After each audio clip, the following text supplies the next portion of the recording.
Hey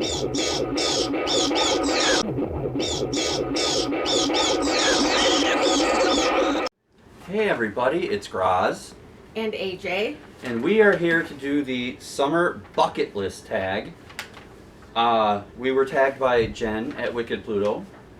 I never know who originates these tags, so whatever.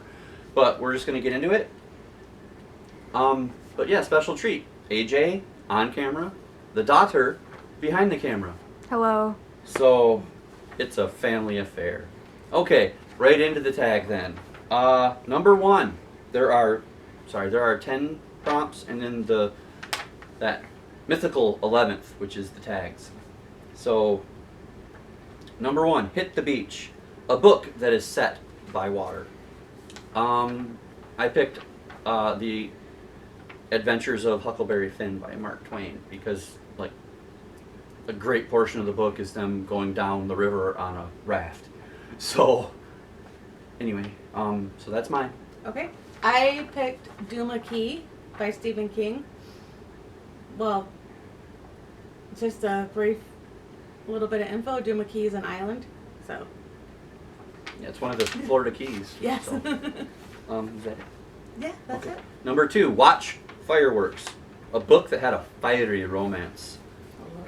Hollywood Kids by Jackie Collins. I hated the book, but the romance at the heart of it was very fiery between Bobby and Jordana. I don't remember their last names. But yeah, Bobby and Jordana, they were very fiery. Wow. Just like us. Yes. Wow. Oh. Hi, Daughter.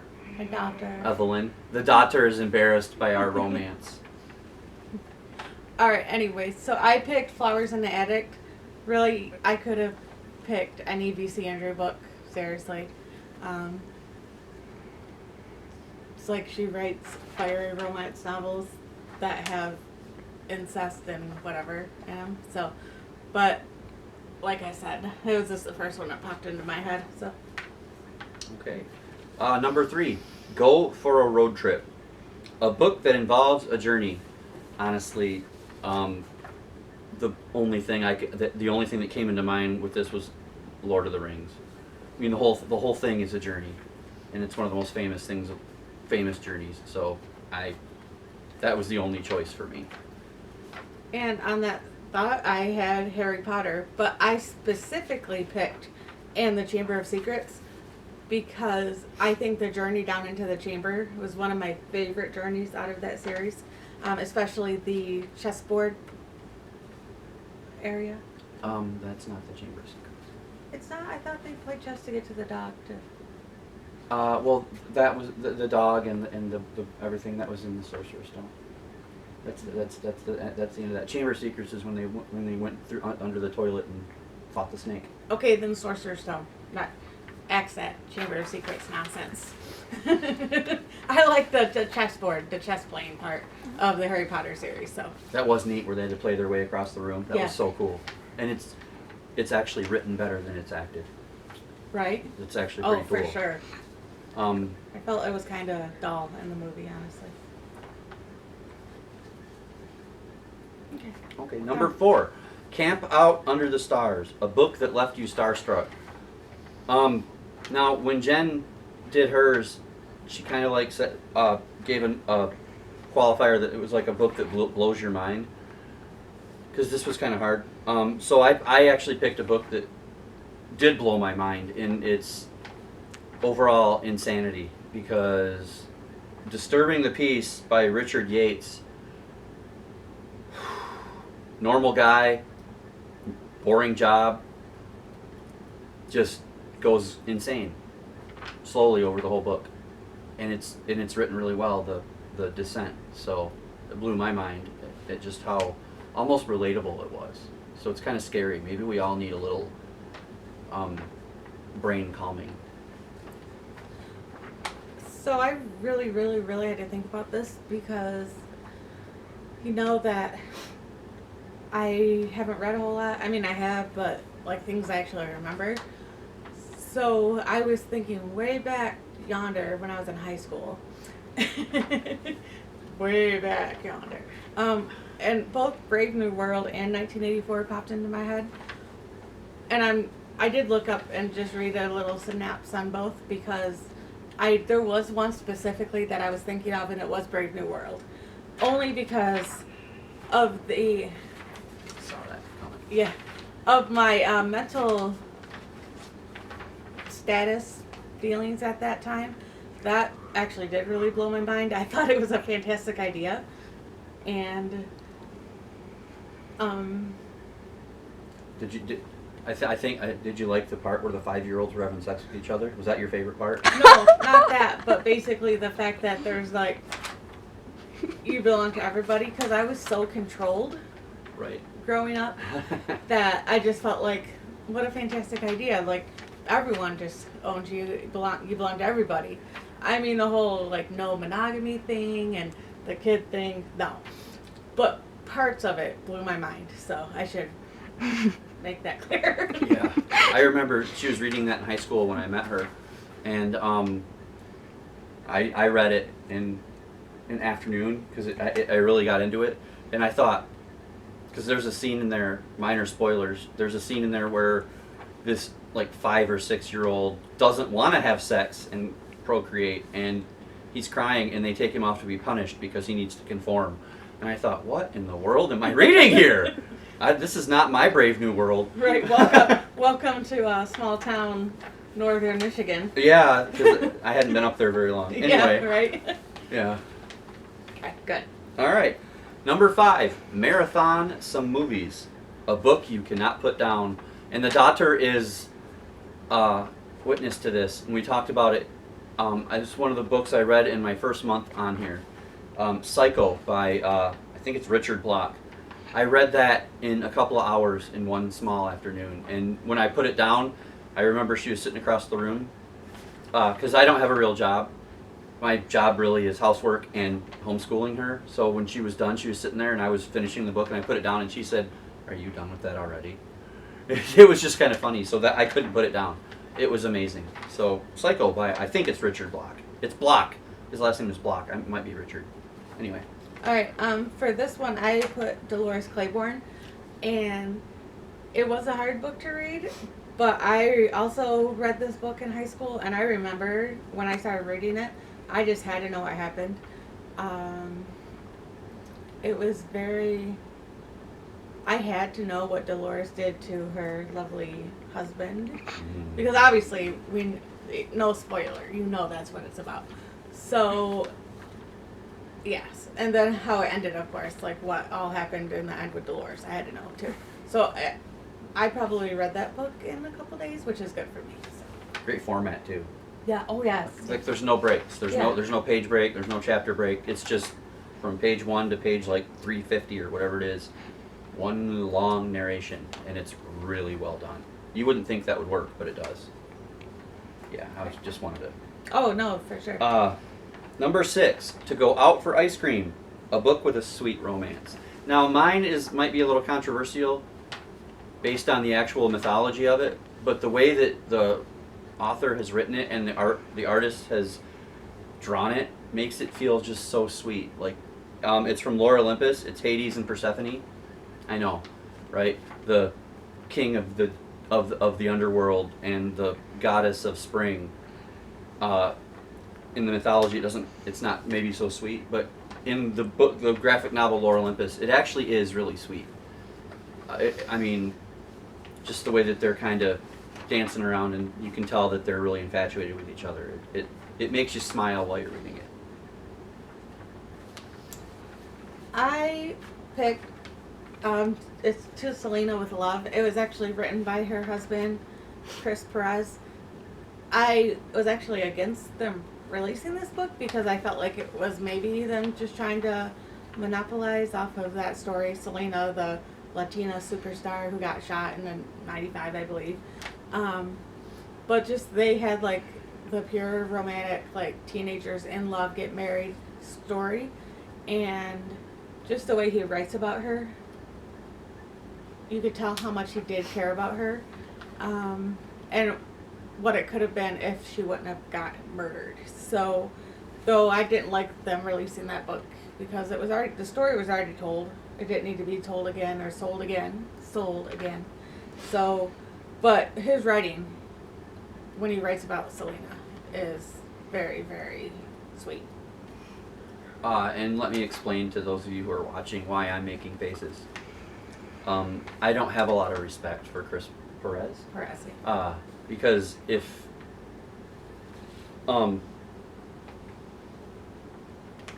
because he remarried, and I'm sorry, if his love was really that pure and that true, it wouldn't matter how young he was when she was taken from him.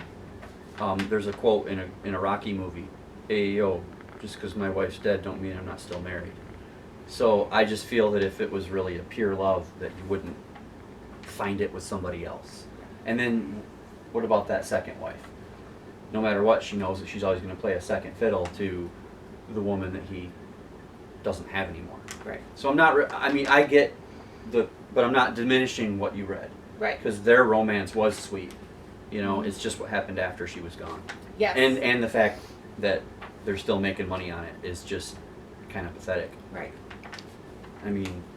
How weak. Right. That movie, Selena, was about her life, yes, but that was a major portion of that movie. It was a love story. Telling their love story, yes. That's what it was, and how the dad, played excellently by Edward James Olmos, comes around. Right.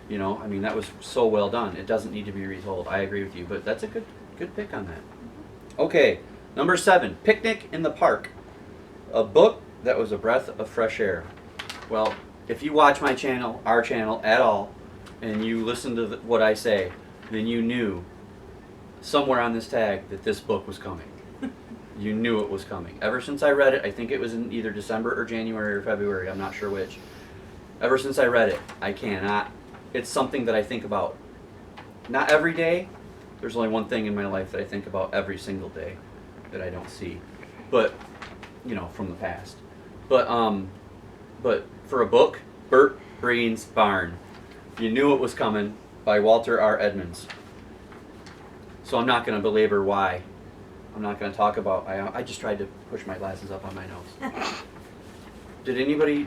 I saw it. I actually was going for it. Sorry. But yeah, Bert Breen's Barn is a breath of fresh air for me. I'm not going to explain why because I already have. Moving on. Okay. Well, this was easy for me.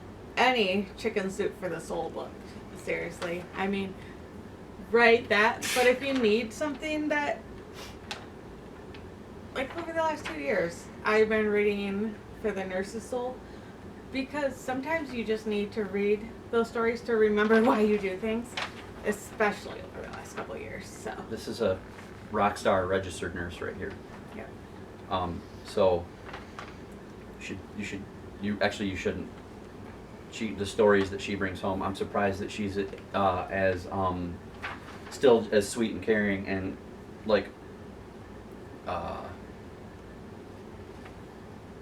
in a good mood as much as she is. 'Cause- Cheerful. What? Cheerful. Cheerful. Thank you. Cheerful. Because I'm sorry, if I saw the stuff that she talks about, I'm not trying to diminish things because I know what it's like. I have had addictive problems in the past, and if I had to deal with what she deals with on a daily basis, I would still be a drunk and trying to find pills. Seriously. So I don't know how you do it, and that's why she is our hero. And I just wanted to get that out there. Yeah. You're welcome. All right. Okay. Number 8, Go for a Hike. A character who encountered an obstacle. Edmond Dantes. From The Count of Monte Cristo by Alexandre Dumas. Dumas? His name is Dumas? No, Haywood, it's Dumas. Sorry, that's from Shawshank Redemption. Anyway, so I honestly, as soon as I saw conquered an obstacle, there was nobody that I thought of. It's like the Lord of the Rings thing. It was an instant, okay, Dantes from Count of Monte Cristo.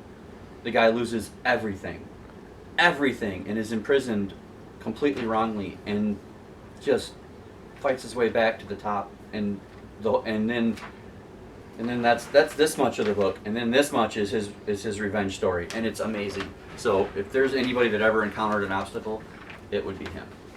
Okay.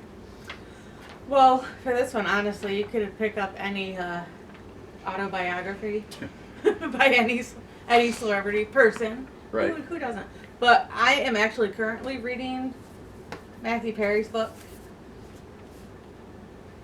If you haven't read it, Friends, Lovers, and the Big Terrible Thing. So I actually read last night a section. It was a huge section too about this, and the fact that he is around to write this book, because everyone knows Matthew Perry, alcohol, drugs, you know, shows a lot that he conquered that obstacle for sure. And he's writing about it, which is a fantastic thing because, I mean, everyone knows celebrities and that they do things like that, but the fact that he is bare bones, like cutting his wrist, this is my blood world, it bleeds red or whatever, I don't know. Right. But will actually probably help somebody to know that Yeah. they're not alone. You know, money doesn't save people. Right, and fame is bad. Mhm. It can be. But, you know, and like I just said a minute ago, it's, well, not just said, but like, you know, I just shared it again. It's hard to open up like that. Mm-hmm. Especially to people that you're not seeing right across from you. And for him to do it in a book that you know millions of people are going to read is, I mean, not all heroes wear capes, and they're not all perfect their whole lives. Right. Sometimes it just takes overcoming something. But that's a great pick. Good job. Thanks. Or not good job. Good kitty. Meow. We're weird. Sorry. Yeah, I mean, you know, and you got both of us on here. I'd like to explain something too, because I can feel it in my body language. I'm not leaning away from her. It might look like I am, but the reason I don't have a job is because I'm, you know, disabled, and things hurt, so I sit the way I can. So I'm not leaning away from her. I don't want people to think, oh man, does he not want to be on camera with his wife? Right. There's nowhere I'd rather be than right here. She okay. beats him nightly. What? She beats him nightly. You're next. Oh no! Hey, Oh. do the Morse code with my eyes from that one movie. No! Ah! I'm getting stabbed. Anyway, okay. Number 9, grill some barbecue, which she's a rock star at too. Oh, you haven't had barbecue until you've had her brats or dogs off of the grill. Anyway, grill some barbecue, a book that features delicious food. Kind of funny that you brought this up earlier. Harry Potter and the Sorcerer's Stone, or for those of you in other countries, Philosopher's Stone. I mean, tell me that you can either with the movie. Well, this is a book tag, but tell me that you can read that section when the food first comes up through the thing, and Harry's seeing all that food for the first time in his life, and tell me that you're not like, I wish I was there eating that with them right now. I mean, you can't do it. You read that and you immediately want to like look around and get a snack. It makes you hungry even if you just ate. So that's, I mean, honorable mention to the party in The Hobbit at the beginning when the dwarves and Gandalf show up and they eat all of Bilbo's food. I mean, I would love to have one of those wheels of cheese. Right. I mean, they're as big as his head. Gimme. Okay. Okay. So I picked a gift that somebody got me. The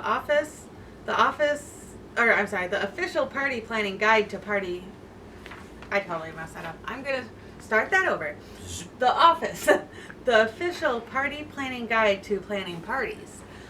Watching that show, you think of some of the stuff like shows, you know, like, oh, that looks good. Well, in this book, you have everything that they've ever had on that show. They even Like- make Kevin's chili that he Yes. dropped all over the floor. So I look through that quite often. I haven't made anything out of it, but Did you know that the guy that plays Kevin, Brian Baumgartner, actually like goes around and does chili cook-offs and stuff? no, that's awesome. So maybe that was actually chili that he made. Maybe I make a good chili too. Oh Lord, I'm telling you what. There aren't many things good that I don't do, so. But anyways, so eventually I will make something out of that book, just because You should try his chili. I should.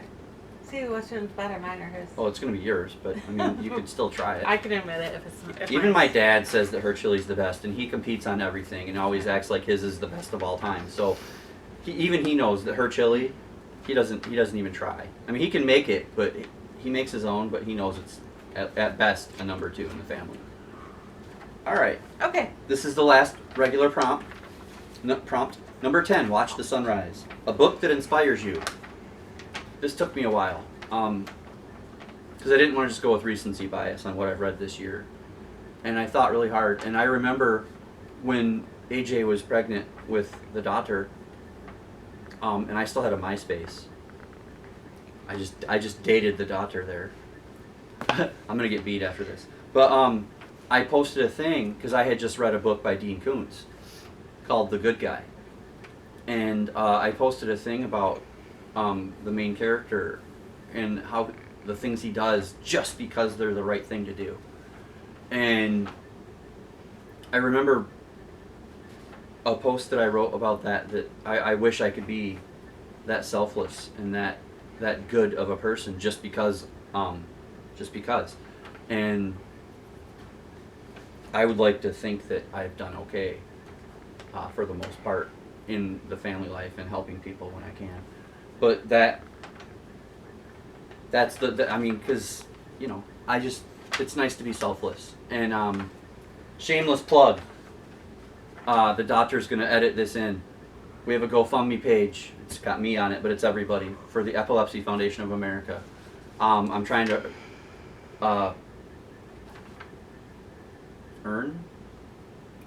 raise, thank you.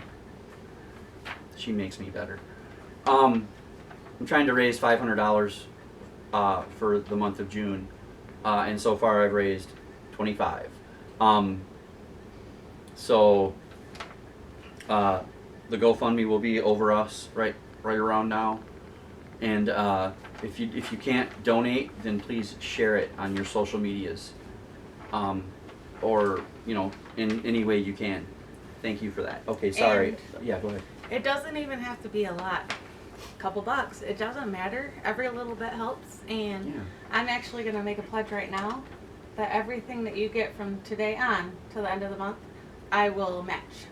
How about that? So, So there you go. donate $1, donate $2. It doesn't matter. You know? It's, Don't donate 300. did you say don't? Donate 300. Right. Right. But yeah, I mean, it's and just so you know, I don't want anybody worried about it. I set it up with the GoFundMe thing. I'm not seeing any of that. 100% of it is going to the charity. Yep. So don't think that I'm scamming or, you know, oh yeah, we raised $600 and the charity only gets $150. No, they're getting everything that the site gives. I don't know if GoFundMe takes a cut or not, but 100% of the profit goes to the foundation. And I know I started it. I had no connection to epilepsy. It's just I saw a thing on Facebook and I was like, I want to help.